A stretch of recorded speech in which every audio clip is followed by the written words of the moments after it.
Hey, I'm meteorologist Brenden Mincheff, and we're going to talk about what an atmospheric river is. It's a term you may have heard, you may not be familiar with it, but you may have heard the term Pineapple Express. Not every atmospheric river is a Pineapple Express. However, as we will learn, every Pineapple Express is a type of atmospheric river. So as we look at the map, these are most common along the U.S. West Coast, especially in the wintertime. However, other parts of the United States, including the Gulf Coast and the Northeast, can see atmospheric rivers.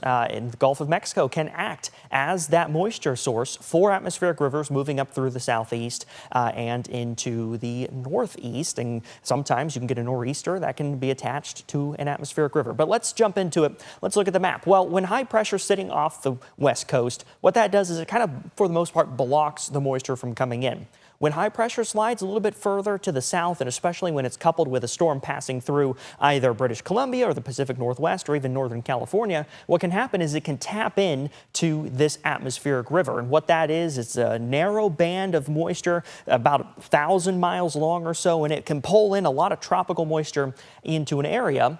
For instance, this textbook example is showing it impacting California. And when that happens, it can bring a lot of rain. And if it's cold enough or your mountains are high enough, it can bring a lot of snow with it. This type of setup here, where it originates near Hawaii, is a Pineapple Express. Here's some more facts about atmospheric rivers. Atmospheric rivers carry 7.5 to 15 times the flow of the mouth of the Mississippi River.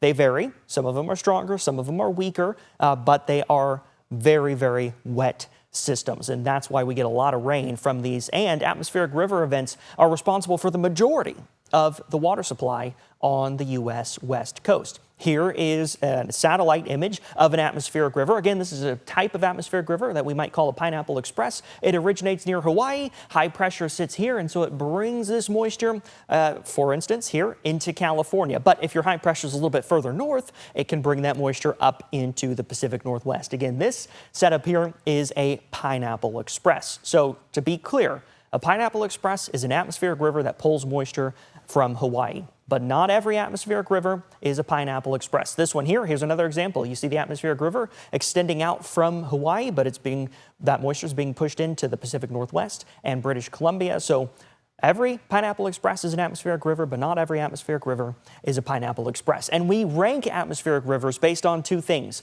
by the amount of water in them and how long that atmospheric river is going to last. So a weak or level 1 atmospheric river is primarily beneficial, not a lot of flood risk, relatively the same for a level 2 moderate atmospheric river. By the time we start talking about a level 3, AR3 on the scale here, that's a stronger atmospheric river. It's both equal parts beneficial and hazardous, but as soon as you start working your way up in strength to category AR category 4, AR category 5 on the scale, well, that means now we're talking about atmospheric rivers that are mostly hazardous or primarily hazardous, meaning they have so much moisture and they're going to last for so long that the flood risk is much higher.